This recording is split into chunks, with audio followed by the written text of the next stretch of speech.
Olá, rapaziada. Chegamos no Império.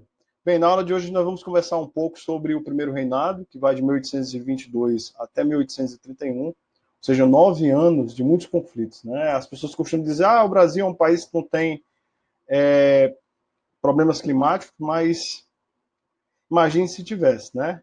Então a gente vai bater um papo sobre o primeiro reinado, tá? No nosso terceiro encontro aqui do segundo bimestre. A gente inicia o nosso papo aqui. Ó, tá escutando? Isso, o hino da independência. Olha como é bonito.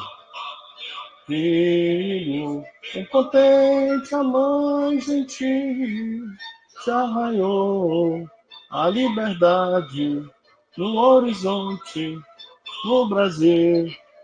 Já raiou a liberdade, já raiou a liberdade no horizonte do Brasil. Já cantou? Bonito, né? Olha aí como é lindo. Brasileira. Ah.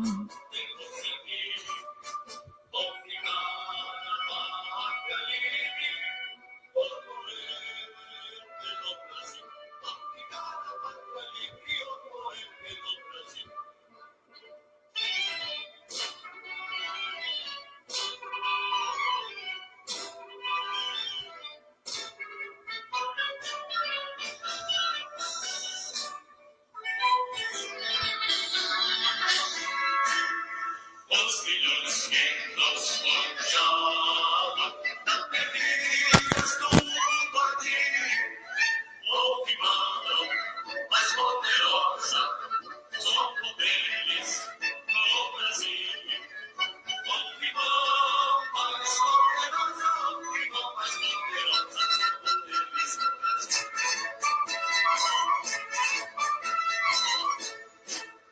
Pra gente brasileira, nos igual, temos servir, ou ficar a pátria livre, ou morrer pelo Brasil. Ou ficar a pátria livre, ou morrer pelo Brasil.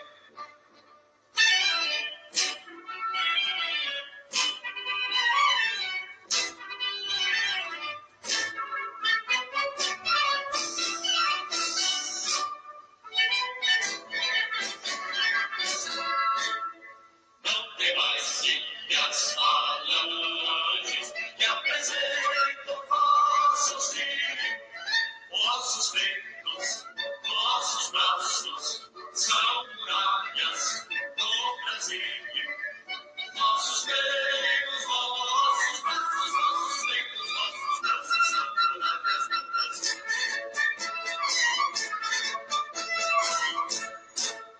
Brava gente brasileira, nosso igual, temos servir, ou ficar a pátria livre, ou morrer pelo Brasil. Ou ficar a pátria livre, ou morrer pelo Brasil.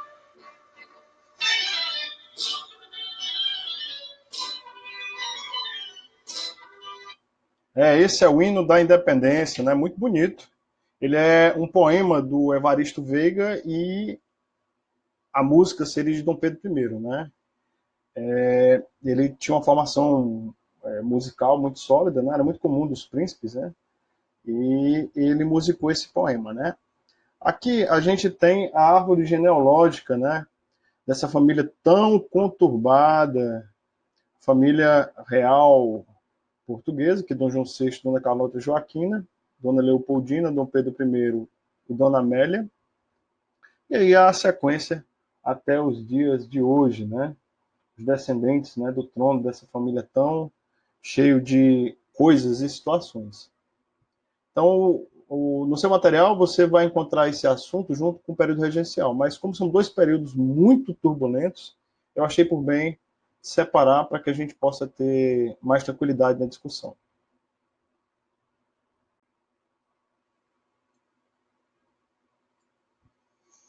Bem, o que a gente chama de primeiro reinado, ele vai de 1822 a 1831, ou seja, o início do Império Brasileiro ele é muito tumultuado, né? São 9 anos desse reinado que é marcado por uma série de problemas, né? Então, o Brasil ele sai de um processo colonial também muito conturbado e inicia o Império não sendo diferente, né? A começar que houve uma guerra de independência dentro do Brasil, né? Não foi uma unanimidade e a notícia demorou muito para chegar, né? A gente tem notícia que em algumas províncias, né, houve resistência dos portugueses, né? As que mais se destacaram foi a Bahia, o Grão-Pará, o Piauí, o Maranhão e a Cisplatina, que vem se tornar o Uruguai, né? É interessante lembrar você que, nesse contexto, surge uma figura também muito importante, que é pouco comentada, a freira Joana Angélica, né, que, na defesa do convento contra as tropas portuguesas, teria sido morta, pisoteada. Né, teria dito que eles só iriam invadir o convento por cima do cadáver dela, e de fato isso aconteceu. Então foi um momento muito sangrento. Né? Essa consolidação da independência não foi fácil. O Brasil ele não tinha exército, né? O exército só é um recurso que o Brasil vai passar até a partir da Guerra do Paraguai. Então era muito comum se contratar mercenários, né? Daí a gente vê que no Brasil a gente tem uma cultura muito forte, né? De grupos armados privados, no caso milícias, né? O Lord Thomas Conchinani, ele vai vir do Rio de Janeiro com o intuito de acabar com essa resistência ao processo de independência. Realmente vai ser consolidado, porém, o reconhecimento da nossa independência, ele vai ter como o primeiro país a reconhecer os Estados Unidos, dentro da doutrina Monroe. Você deve ter estudado aí na frente C, né? A doutrina Monroe, que contribuiu para o processo de independência. Então, os Estados Unidos apoiou, né, esse processo em 1823. E aí a parte mais engraçada, né? Portugal nos saqueou de todas as formas possíveis e o Brasil teve que pagar uma indenização de 2 milhões de libras esterlinas, né? Para que Portugal reconhecesse essa independência, né? Mas quem realmente saiu ganhando foi a Inglaterra, né? Porque o Brasil não tinha esse dinheiro. Lembre-se que Dom João VI, quando foi embora, fez literalmente o limpa do Banco do Brasil, que faliu. Então deixou o Brasil zerado de seus recursos. E aí ocorre um empréstimo, né? Esse empréstimo ele é pago a Portugal, que praticamente não saiu da Inglaterra, que devia 2 milhões. Né? Então, a Inglaterra ganhou 4 milhões de libras esterlinas nessa brincadeira da independência. Então, perceba que o nosso processo emancipatório da metrópole foi um acordão. Né? Querendo ou não, Dom Pedro I é herdeiro do trono, então pagou. Né? O Brasil foi saqueado de todo jeito e ainda teve que pagar para se tornar independente. Né? E aí a gente inicia o nosso processo. Né? O Estado brasileiro vai começar a se compor como um império. Né? É importante deixar claro que esse Estado ele é startado com a vida da família real. Toda a estruturação para receber essa família real meio que prepara o Brasil para ter um Estado, mas ele só vai se efetivar com o império, porque o primeiro exemplo é a Constituição. Né? A formação de uma Constituição é o que dá início ao Estado brasileiro. Então, em 1823, é organizada uma Assembleia Constituinte e o projeto de Constituição da Mandioca, porque ela seria dura e censitária, ou seja, para você ter o direito de voto, você deveria ter alguns alqueires de farinha. Então, é um processo muito restrito, não é um voto universal, onde todos podiam participar, ou seja, o processo de participação política era muito restrito. Né? As elites e muito fechado, né? Então a gente percebe que começa a existir um tensionamento, né? Até pela própria influência iluminista e de criar uma constituição anti-absolutista, ou seja, que não desse plenos poderes ao Dom Pedro I, anticolonialista, ou seja, que não desse condições do Brasil voltar a ser colônia, mas que ela fosse classista, né? Essas características elas vão praticamente serem mantidas, né, na história brasileira, né, das suas 8 constituições. Né? A de 23 ela foi feita, mas ela não foi posta em prática. Então houve um choque de interesse. Daí a gente destaca a situação dos irmãos Andrada, né, Martim Francisco e Antônio Carlos e José Bonifácio, tem uma biografia muito boa, feita pela Mary Del Priore, sobre o José Bonifácio, que é essa figura, né? Esse indivíduo que é meio que o mentor, né? Da construção dessa ideia de Brasil. E houve muitas tensões nesse processo, né? Então, o direito de voto seria restrito, que possuía no mínimo 150 alqueires de farinha de mandioca.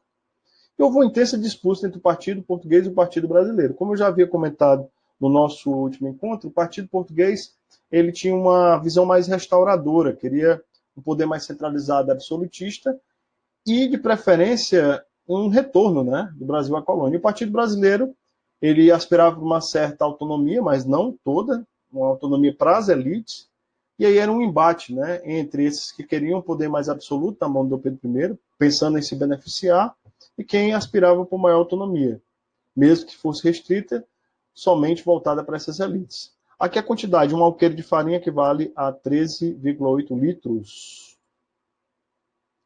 Então, Dom Pedro I, diante de ter uma Constituição que não lhe desse plenos poderes, né? Lembre-se que o dia do fico foi proclamado porque a aristocracia havia lhe assegurado que ele teria plenos poderes se ele resolvesse ficar e proclamasse a independência brasileira. Só que aí, entre a promessa e o cumprimento da promessa feita, há uma distância muito grande. Então, a Constituição visava cortar as asas do Dom Pedro I dentro de um modelo de monarquia muito similar às monarquias europeias, né, que tentavam, de uma certa forma, suprimir o poder absoluto desses reis. E aí, no dia 12 de novembro de 1820, acontece o evento conhecido como Noite da Agonia, né, a Assembleia fechada, cercada, e muitos dos constituintes são presos, né? Essa Constituição ela não é posta em prática, mas serve de base para a Constituição de 24 com algumas alterações, né? A de 23 ela é subtraída e a de 24 é outorgada, ou seja, ela é posta na marra, né? Com algumas características. Ela traz no seu bojo um elemento que meio que também nunca desapareceu da história brasileira. Ele foi diluído, né, entre os grupos que monopolizavam o poder ao longo do tempo, né, que é o famoso poder moderador, né, que é um peso a mais ao executivo, né. O poder moderador é exclusivo do imperador e que lhe atribui autoridade plena e quase ilimitada, né. É tanto que tem o artigo 99 da Constituição, em que a figura do imperador é praticamente intocável, né, infalível, é quase um deus vivo. O voto é censitário, baseado numa renda mínima de R$ 100.000 ao ano. O Senado é vitalício, ou seja, uma vez tendo a quantidade de alqueires e se tornando senador, fica até morrer. É interessante que tem um caráter mais consultivo. A religião oficial é a católica, né? E a igreja é submissa ao Estado, mas exerce uma função importante. Ou seja, foi o único período da história brasileira que o Brasil teve uma religião oficial, que foi a de 24. Já na próxima, de 891, há uma separação entre a igreja e o Estado. Esse aqui é o organograma da estrutura de poder, né? O poder moderador, que é exercido pelo imperador, esse também exerce poder executivo, os demais poderes, né? A Constituição de 24, ele teve 174 artigos, 88 foram destinados ao legislativo, muito embora ele tenha ficado 1 ano e meio fechado, né? Isso significa dizer que o imperador tivesse uma certa simpatia pelo poder legislativo. E o judiciário, que teve 14 artigos, 2 a mais dos artigos destinados à família imperial. Daí a gente percebe também um modelo muito interessante. A Constituição de 24 assegura muitos direitos à família real, né? Benefícios, né? Que, com o longo do tempo, foram sumindo, né? Se eu não estou enganado, apenas na cidade de Petrópolis, no Rio de Janeiro, se paga, né, um certo tributo territorial, né, por terras e por imóveis vendidos, né. Essa família real ainda recebe esses benefícios, né, que é um absurdo, né. A gente vive numa república, mas são heranças desses privilégios, né. Daí a gente vê o mix, né, da utilização do poder público para o interesse privado, que também é outra marca da política brasileira, que se perpetua, né, o famoso clientelismo, nepotismo e a troca de favores para se manter no poder. Essa Assembleia Legislativa tem a Assembleia Geral, o Senado e a Câmara dos Deputados. O Poder Executivo é formado pelo presidente de província e os conselhos provinciais. Então, o caráter extremamente autoritário dessa Constituição devido ao poder moderador que não modera nada. Ele está acima de todos os outros. Inclusive, determina pelo padroado e beneplácito as determinações papais. Bem, não é à toa que, começando desse jeito, a gente vai ter alguns problemas, né? A gente vai ter como primeiro grande movimento, 2 anos depois desse processo de independência, a Confederação do Equador, que não é uma revolução, nem um levante, mas é um conglomerado de províncias que vão se rebelar contra o autoritarismo do Pedro I e a Constituição de 24. E aí onde entra o nosso estado aqui do Ceará, né? Ceará, Pernambuco, Bahia. O Ceará pertenceu a Pernambuco, tinha uma forte influência. É nessa confederação que há um grande destaque da família Alencar, né? A figura da Bárbara de Alencar, o Tristão Gonçalves de Alencar de Araripe e o José Martiriano de Alencar, o pai do escritor José de Alencar, escritor de Iracema e outras obras belíssimas da literatura brasileira. Bem, o Nordeste ele vai meio que começando a ficar esquecido, né? Deixa de ser centro econômico, né? Quando a capital ela é deslocada de Salvador para o Rio de Janeiro, e aí é epicentro também de uma série de rebeliões. A última grande antes do Império foi em 1817, e já havia sido disseminado naquela região e nas lideranças um sentimento certo republicano, influenciado pelo iluminismo, né? Então, nós, embora tenha sido um movimento que foi dizimado de uma forma rápida, né? 8 meses, foi rápido a de 1817, a de 24 demorou 8 meses, né? Então foi muito longo um processo que veio via igreja, né? Chegou aqui pelas mãos do José Martiriano de Alencar, que ia ser padre e se formava em Olinda, e esses padres recebiam a sua formação na Europa. Então eles estão meio que embriagados por esses ideais iluministas e traziam na bagagem um questionamento dessas estruturas absolutistas e centralizadas, né? Que era o que a gente encontrava aqui no Brasil. Então, o objetivo era ousado, né? Emancipar a emancipação política do Nordeste, separar o Nordeste e proclamar uma república, né? Que veio a ser até proclamada no Crato, né? Os líderes, né? Manuel de Carlos, Paz de Andrade, que o estupim vai ser a substituição de Paz de Andrade por Paz Barreto. Paz de Andrade é uma liderança já emblemática em Pernambuco, já desde a insurreição pernambucana de 1817, e isso inflamou os ânimos, né, com essa substituição da liderança, né? O Frei Caneca e o Cipriano Barata. O Frei Caneca ele inaugura no Brasil um expediente diferente, né? Existia pena de morte e não tinha nenhum carrasco que queria enforcar o Frei Caneca. Daí inicia o processo do fuzilamento, né? Porque o fuzilamento, você coloca o condenado, atenção, preparar, apontar e fogo, então os carrascos todos atiram ao mesmo tempo e ninguém sabe qual foi a bala que matou primeiro. E aí se dilui a culpa, né? Porque o Frei Caneca era uma figura mística, né, naquela região e muita gente não queria, né? Então foi uma carnificina, né? Dom Pedro I fez um empréstimo, contratou mercenários, não existia exército, como eu já havia falado, e reprimiu violentamente, que é outra marca também muito comum dos movimentos sociais no Brasil, o caráter autoritário dos nossos governos, seja durante esse período monárquico imperial e seja durante a nossa república. A gente vai poder perceber tudo isso no decorrer das aulas. Também é uma marca comum no Brasil, o autoritarismo, né? É muito forte e esse sentimento que perdura ainda hoje. Aqui o Lord Thomas Coniari, o Lord John Taylor e o Brigadeiro Faria Lima, sim, o futuro Duque de Caxias, né? Eles lideram a repressão à Confederação do Equador. Porém, isso tem um custo, né? Guerra é um expediente muito caro, né? Então, Dom Pedro I, que já não estava muito bem financeiramente, gasta o que não tem para conter essa rebelião e evitar a separação do Nordeste do resto do Brasil, né? Além de que ele macula sua imagem, ou seja, sua imagem fica suja, né? A repressão ela não pega muito bem e a popularidade dele começa a ficar manchada. Perceba que um ambiente de crise econômica, de autoritarismo, de repressão, não ajuda, né? E não mantém nenhum governo. Aí aqui, os mártires do Ceará, quem não conhece ali a Praça do Passeio Público, a antiga Praça dos Mártires, né? Que lá onde tem o baobá, que é essa árvore aqui, ó, você está vendo aí na imagem, foi plantada pelo Barão de Studat, exatamente no local onde foram fuzilados algumas das lideranças. O Padre Mororó, o Padre Biapina, Carapininga, o Azevedo Bolão, foram lideranças que acabaram sendo fuziladas nesse local. O Tristão Gonçalves e o José Martino de Alencar participaram de uma emboscada, onde hoje é o Castanhão. O Tristão Gonçalves não teve um final tão feliz e o José Martino de Alencar ele veio a depois se tornar senador, né, e depois presidente de província aqui no Ceará, né? E aí, para esquecer, né, esse derramamento de sangue ali na praça do Passeio Público, foi plantado o baobá, que é uma árvore sagrada na África. Ainda hoje está lá plantada, se você puder visitar, quando você puder dar uma voltinha na cidade, ali no centro da cidade. Ele representa vida, né? Então ela foi plantada na praça que no século XIX era o grande shopping, o Passeio Público, né? Isso aqui é uma foto da Alameda Caio Prado, né?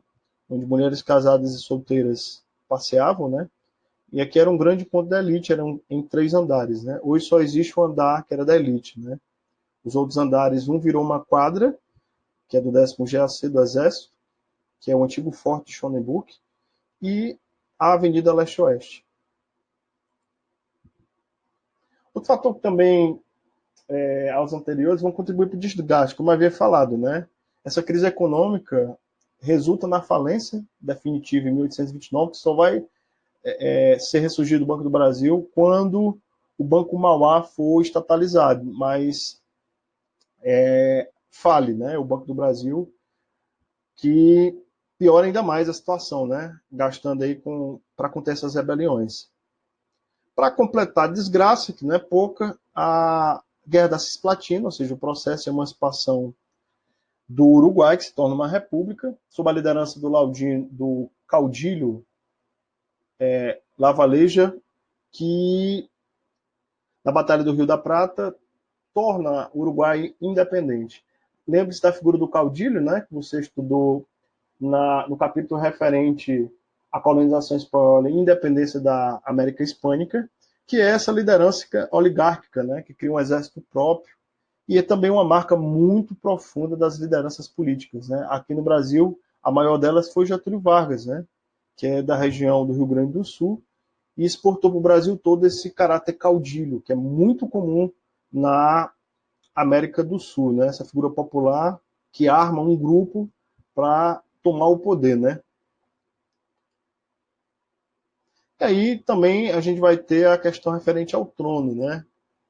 Português, Dom João VI, para completar, morre, Dom Pedro I tem que voltar, e aí toda uma questão diplomática, né? Em que ele abre mão do trono para Dona Maria da Glória e Dom Miguel, para não perder, né? Porque ele não tinha como retornar. E aí, a cereja do bolo é muito comum em regimes autoritários essa dificuldade com a imprensa, né? A imprensa brasileira nasce com a imprensa régia do Dom João VI. Logo, logo vai vir o Correio Brasiliense, a Gazeta, que são jornais que pagavam dobrado para poder informar as pessoas do que acontecia, né? Nenhum líder, principalmente os autoritários, não gostam da imprensa, né? Uma das primeiras medidas é atacar a liberdade, perseguir, né, jornalistas que faziam críticas.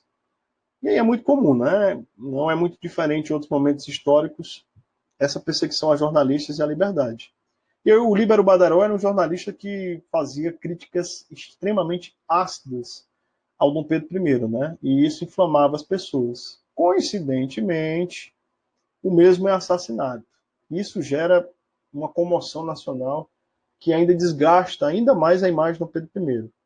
Morre um liberal, mas não morre a liberdade. E aí isso inflama essa população insatisfeita pela crise econômica, pelo autoritarismo do Pedro I, pela maneira repressora de lidar com esses movimentos, além do assassinato de uma figura que tinha uma atuação política muito considerável. E aí, Dom Pedro I, diante dessa situação, tenta melhorar a sua imagem e vai a Minas Gerais, na busca, né, de se confraternizar com os seus apoiadores, o Partido Português. E aí ocorre um confronto entre figuras, para você ver que a política brasileira sempre foi muito afamada, né? Ou seja, diante de toda essa situação, o imperador, em vez de tentar resolver e apaziguar os ânimos, vai atrás de falar para os convertidos, né?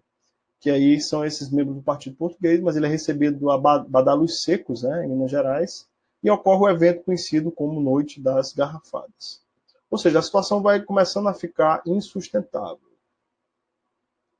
A nomeação do Ministério dos Marqueses, no dia 5 de abril, é a última cartada, tentando, de uma certa forma, apaziguar os ânimos, né, para tentar ver se consegue conter, melhorar essa imagem, mas já não tinha mais como se sustentar. Né? Então, no dia 7 de abril, ocorre a abdicação. Dom Pedro I já está isolado politicamente, economicamente o país está quebrado, e aí ele redige uma carta de despedida, né, em que ele abdica o trono. O Brasil tem uma história muito complicada, né? Ele abre em torno do trono, abdica para o filho, Pedro de Alcântara, de apenas 5 anos de idade, né? E seguiu para Portugal. Há quem diga que teria jogado até os sapatos para não levar as areias brasileiras, né? E assumiu o trono como Dom Pedro IV, né? Então, o desfecho, né, do primeiro reinado se dá dessa maneira, né? Um pai tendo que abandonar um filho, a carta é muito bonita, né? Não poderei ver você correr nos jardins imperiais e tal, mas papai está indo embora. E assim é que acontece. Impossibilidade de governar, porque é uma criança de 5 anos, vai dar-se início ao que a gente chama de período regencial, que vai também ser marcado por muitos conflitos, né? Ou seja, não resolve nada essa abdicação, né? O caldeirão está quente e as explosões estão acontecendo, né? E assim a gente meio que chega no desfecho do primeiro reinado. Bem, como já é de costume, eu sempre recomendo aqui algumas páginas, vou recomendar duas. A página 645 e 644 do seu material, da frente A, referente ao primeiro reinado. Aos que não fizeram, baixem o aplicativo do SAE Digital nos seus celulares e vasculhem o site do SAE, que lá você vai encontrar muitas coisas, né? Quando você baixar o aplicativo, você aponta para o QR Code, você terá o gabarito e as questões comentadas. Espero que você tenha aproveitado bem. Um forte abraço e até o nosso próximo encontro. Valeu!